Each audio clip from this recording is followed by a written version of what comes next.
Halo viewers dimanapun kalian berada, gimana kabarnya? Berjumpa kembali dengan saya Jackie, tidak pakai cerot.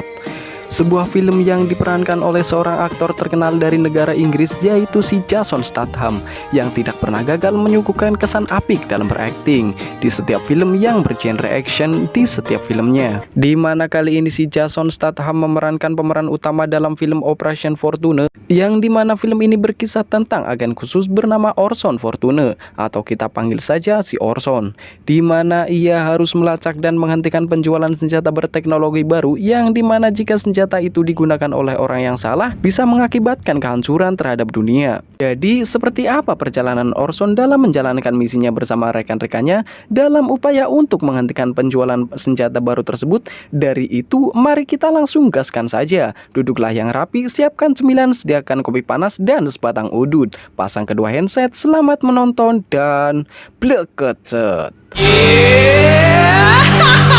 Drop it straight out the coffin, lock it.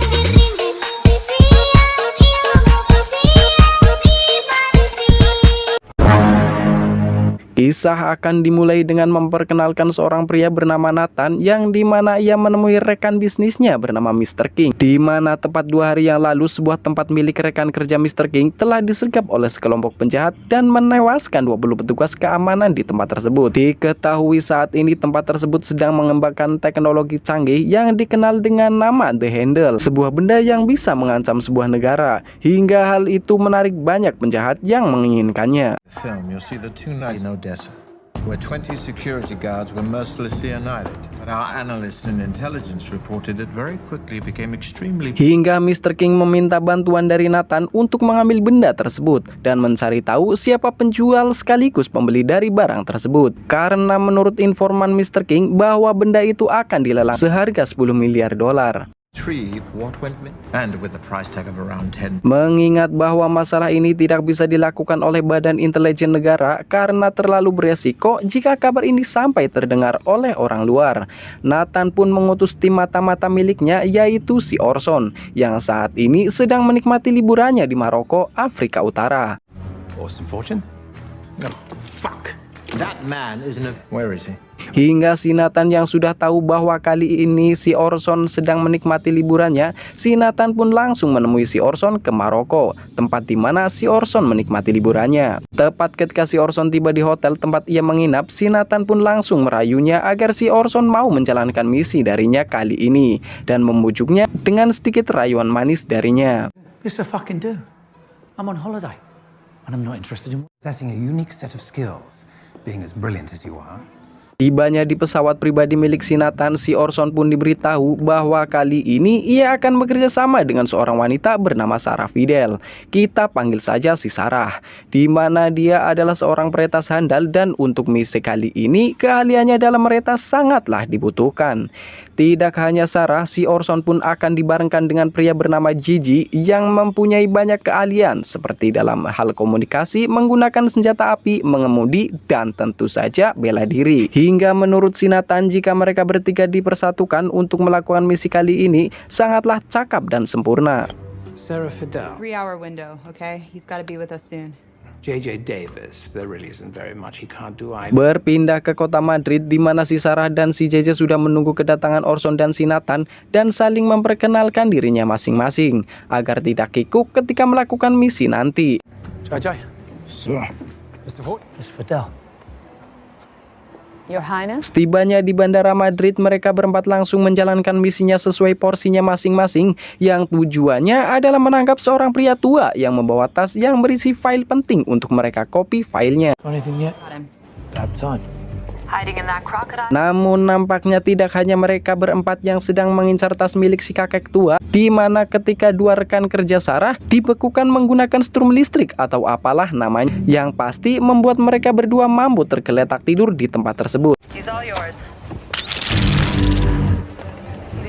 Why do I get the feeling we're not the only team in town? Nathan yang ternyata juga ikut menyaksikan berjalannya misi ini mengetahui bahwa semua perbuatan ini adalah si Mike, mantan rekan kerja si Orson. Hingga si Orson pun memberitahu si Gigi bahwa ada perubahan rencana. Has 2 talents: blowing his cover. In, go out. Exit door F, pincer.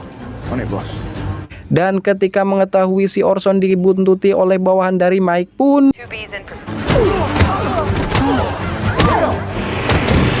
ya, si kakek yang kini sudah menginjak usia lanjut, di mana ketika ia akan dinaikkan ke mobil milik Nathan, ia terengap-engap alias begak karena dirinya merasa terkejut. not hot, you idiots. He has a heart condition. Si Nathan pun tak menyia-nyiakan kesempatan di mana ia langsung menyolokkan USB miliknya agar si Sarah bisa mengcopy data yang ada di dalam tas tersebut. Connect me the hard drive. Ya, inilah sosok dari si Mike di mana ia dan kawanannya akan mengambil USB yang ada di dalam tas milik si kakek yang tanpa tahu bahwa data yang ada di dalamnya sudah dikopi oleh si Sarah yang isinya adalah data mengenai pembeli alat canggih terbaru, yaitu The Handle. 3, 2, I've got it. Let it go. That belonged to me. Hingga Nathan pun langsung menemui si pembeli ini yang ternyata dia adalah Haris, yaitu seorang pengacara Greg Simmons, seorang miliarder pemasok senjata yang sangat sulit untuk ditangkap. Married to Greg Simmons. Who's Greg Simmons? He's a billionaire arms dealer. Hingga mereka pun pergi menuju LA, Amerika Serikat untuk merekrut seorang aktor terkenal bernama Danny, yang diketahui bahwa si Greg ini sangatlah ngefans terhadapnya. Hingga jika mereka merekrut Danny, ia bisa dengan mudah mendekati si Greg yang dimana mereka akan melakukan sebuah acara amal di Cannes. LA. Being Danny Francesco. Greg Simmons' favorite movie star.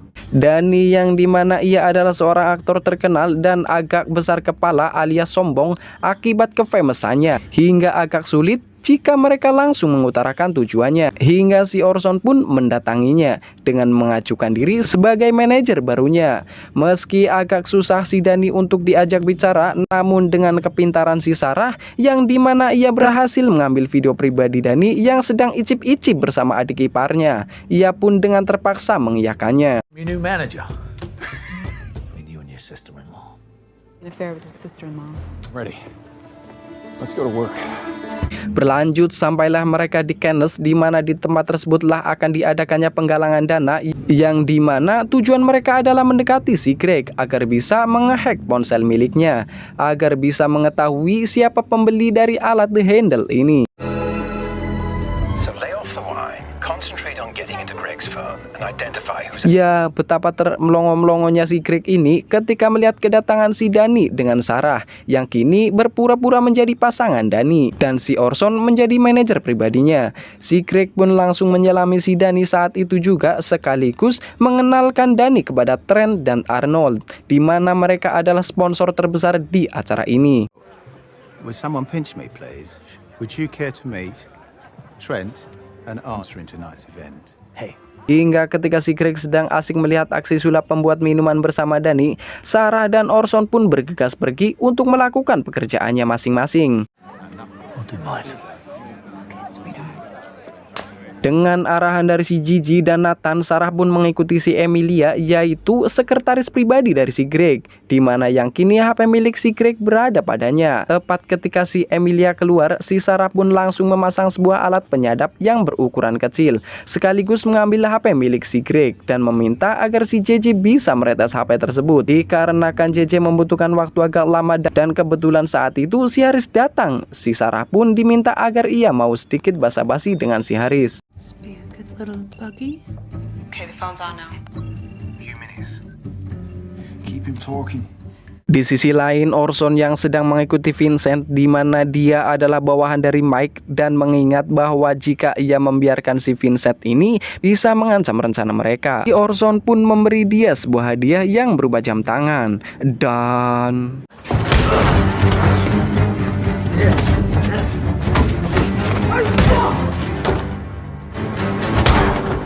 di sisi lain, Danny yang kini sedang membicarakan peran di film barunya bersama si Greg, yang ternyata peran yang akan dimainkan oleh Danny persis seperti kehidupan si Greg. Hingga si Greg yang sangat mengidolakan Danny pun mengajaknya agar ia mau menghabiskan sedikit waktu dengannya. Describe me, both come and have a little vacation in my Turkish villa this weekend. Lanjut di mana si Orson menyusup ke hotel tempat orang Ukraina yang sebelumnya bertemu di acara penggalangan dana yang dengan tujuan untuk mengambil USB milik mereka, di mana mereka dicurigai bahwa ada keterlibatan dalam hal jual beli alat canggih The Handle. Si Orson pun langsung memasang gas penidur dan mengikuti arahan dari Sarah dan JJ sehingga mempermudah aksi si Orson untuk mengambil USB milik mereka. Time to watch TV, sweetheart. Whatever they control, I can control. What's that? Esokan harinya si Orson, Nathan, Gigi, dan Sarah mendiskusikan isi dari USB yang telah mereka copy filenya, di mana di dalamnya terdapat kesepakatan untuk melakukan jual beli barang yang disebut The Handle. You were seen by someone. Yes. Canadian's laptop. Looks like the deal is all Di agreed. sisi lain, JJ yang dimana sebelumnya telah berhasil menyadap HP milik Craig mengetahui bahwa saat ini Craig sedang dihubungi oleh rekan bisnisnya yang bernama Kosim, di mana akibat sedikit kecerobohan yang dilakukan oleh Orson yang saat hendak keluar dari tempat ia mencuri USB milik orang Ukraina, di mana ia menghajar beberapa anggota keamanan, dan akibat hal tersebut mengakibatkan si Kosim ini agak kecewa terhadap si Craig. Burglar got in last night. Waiting on confirmation. Mengetahui yang dimana bahwasanya si Kosim ini berlokasi di Antalya, tepatnya di negara Turki, dan kebetulan juga si Sarah dan Dani juga akan berkunjung ke tempat Craig yang bertempat di Turki juga, hingga mereka memutuskan untuk membagi pekerjaan masing-masing. Oh yeah, Turkey. Leads us. Sarah, you go with Danny as planned. Sesampainya di kediaman Craig, Sarah dan Dani disambut langsung oleh si Craig, dan seperti yang kita tahu bahwasanya si Craig ini adalah salah seorang miliarder tidak akan pernah habis 7 turunan sekaligus penggemar berat dari si Dani, di mana si Craig ini mengoleksi hampir setiap mobil yang pernah dipakai oleh si Dani untuk memerankan sebuah filmnya. Dan ketika si Dani mengatakan bahwa ia sangat mendambakan salah satu mobil milik Craig, si Craig pun tanpa berpikir panjang langsung memberikan mobil miliknya dan langsung menjajalnya. It's yours. Come on, let's have lunch. What? It's yours. Really happy now. And now, Danny Francesco, you're driving me into my... Di sisi lain, Sarah yang sedang berada di kediaman Craig yang tujuannya adalah untuk menyabotase atau membobol keamanan yang ada di rumahnya dengan cermatnya. Hingga alhasil ia pun berhasil mematikan keamanan yang ada di rumah Craig, serta mengetahui apa yang sebenarnya dibeli oleh Craig, yaitu beberapa macam senjata api yang seharga 30 juta dolar. Mengetahui hal tersebut, si Nathan pun meminta agar si Orson menghentikan pekerjaan ini, karena menurutnya ia salah perhitungan. Adolescerated. Done. Sarah, show me proof. Forget it. Wait. Namun Orson yang berpikiran tidak mungkin Mike akan ikut andil di pekerjaan yang serendah itu jika hanya untuk urusan jual beli senjata api, si Orson pun tetap kekeh pada pendiriannya, yaitu melanjutkan misinya. Greg has been involved. There's no way that this deal. Dan kebetulan si Orson yang saat itu melihat si Haris berada di tempat tersebut, Orson pun memilih untuk membuntuti si Haris. Do we pick him up? No. Orson yang mengetahui bahwa si Haris menyadari bahwa ia dibuntuti olehnya, ia pun meminta si Gigi agar ia memblokir sambungan ponsel milik si Haris, agar ia tidak bisa meminta bantuan siapapun ataupun menghubungi si Craig. Are we being followed? I've got him. I've locked on. I've blocked his call. Haris yang dimana ia bersama asisten pribadinya, Haris pun meminta agar ia menghentikan si Orson yang kini berpura-pura bahwa ia tersesat. Dan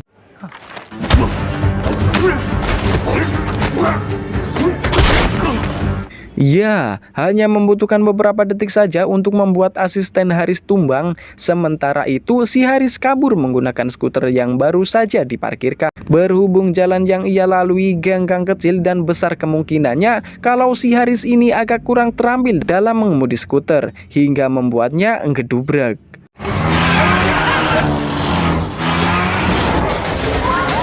Sementara itu Orson yang mengejar Haris hanya dengan berlari, ia pun tertinggal, yang dimana ketika Haris menaiki sebuah lift dan kebetulan ia bebarengan dengan salah seorang pria, hingga ia berpura-pura untuk meminta agar ia difoto, hanya untuk menaruh HP miliknya, yang dimana si Haris sudah tahu bahwa HP miliknya telah dilacak oleh Gigi.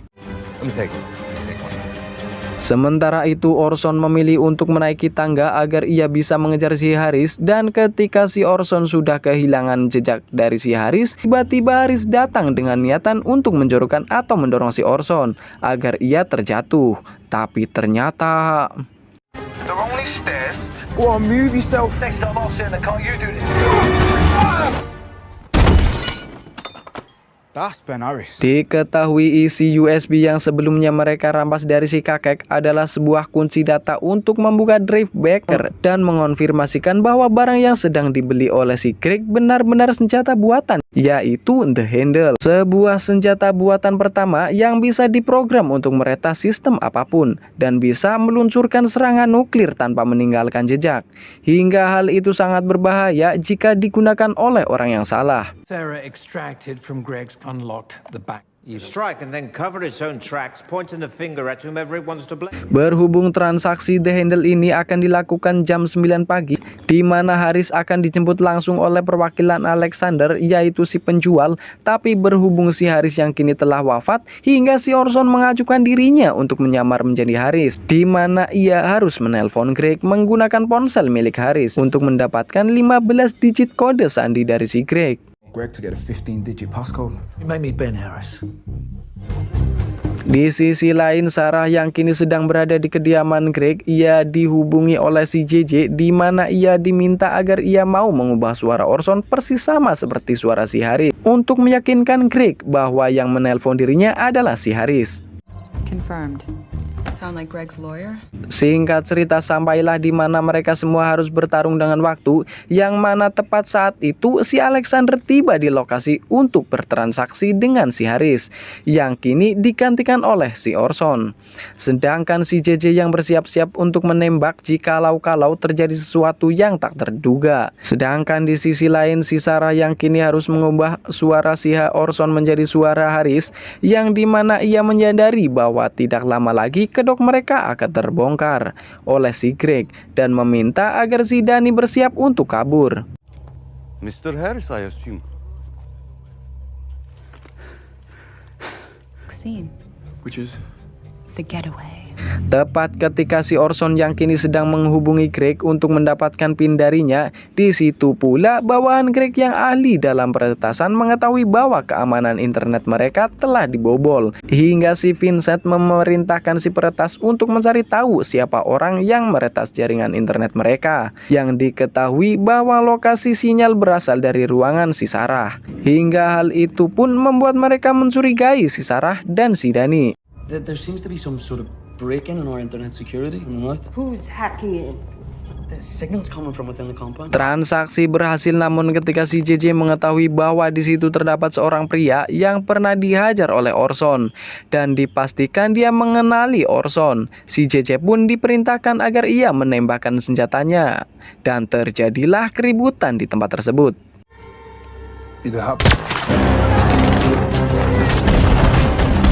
Tidak hanya Orson, nampaknya si Mike juga datang menggunakan helikopternya yang entah apa tujuannya. Yang pasti saat itu juga Mike mendaratkan tembakan ke arah keributan ini terjadi.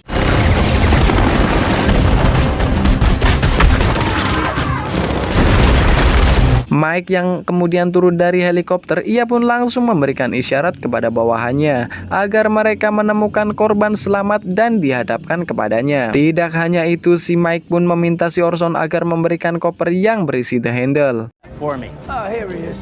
Taking it. I'm giving it to. Mike yang ternyata tidak bekerja di bawah perintah Alexander, melainkan ia bekerja untuk si Trent dan si Arnold. Saat itu juga Mike menghabisi si Alexander dan juga memberikan perintah kepada bawahannya agar menghabisi si Orson. Dan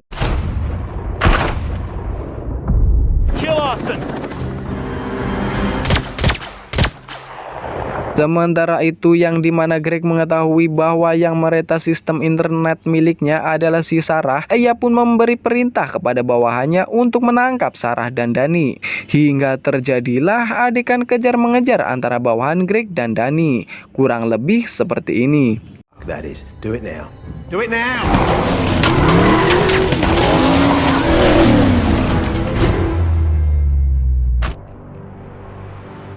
Melihat si Sarah dan Danny dalam bahaya, si Orson yang kebetulan kini menaiki helikopter pun langsung menembakkan rudal ke arah bawahan dari si Greg.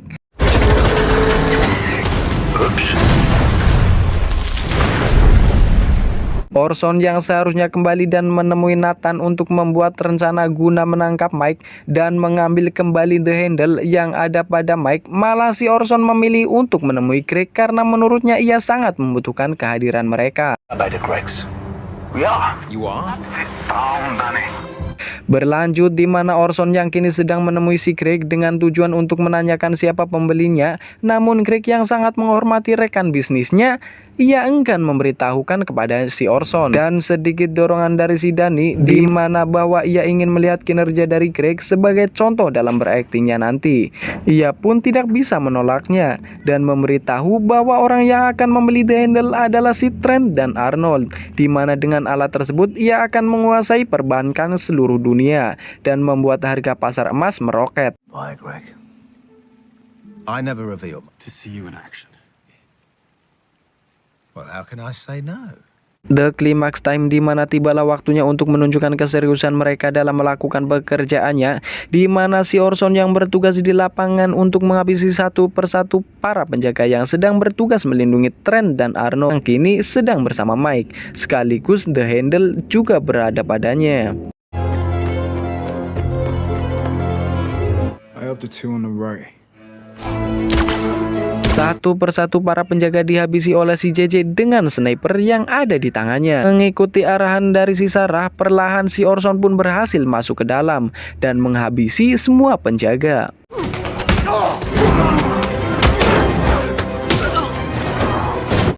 Di sisi lain, Greg dan Danny memainkan perannya dengan api, di mana si Greg mengancam agar si Mike, Arnold, dan Trent dengan cara meledakkan bangunan milik si Trent dan Arnold, dan juga kapal milik mereka, dengan tujuan agar si Trent dan Arnold mau mengembalikan uang yang telah ia transfer padanya. Transferred to my... Melihat hal tersebut, si Trent dan Arnold pun langsung meminta bawahannya agar ia mau mentransfer uang si Greg saat itu juga, dan memecat si Mike. Mike yang tidak terima akan hal tersebut, ia pun memberi isyarat agar bawahannya menghabisi Trent dan Arnold saat itu juga, yang mengakibatkan semua orang yang ada di dalam tewas, terkecuali si Mike. Hingga dimana ketika si Orson yang telah menemukan koper tersebut, si Mike yang dimana masihlah hidup langsung menyerang si Orson, dan terjadilah hal seperti ini.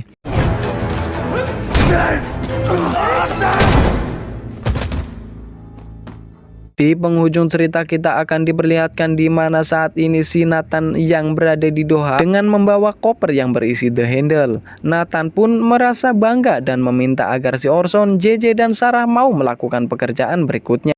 I'm going on holiday. 10 days. You're killing me! 96 hours! Tamat kisah yang sangat mengorsonkan. Saya Jackie, pembawa acara, sekaligus mengucapkan terima kasih kepada semua viewers dimanapun kalian berada. Berjumpa kembali di rekap film berikutnya dan salam blekecet.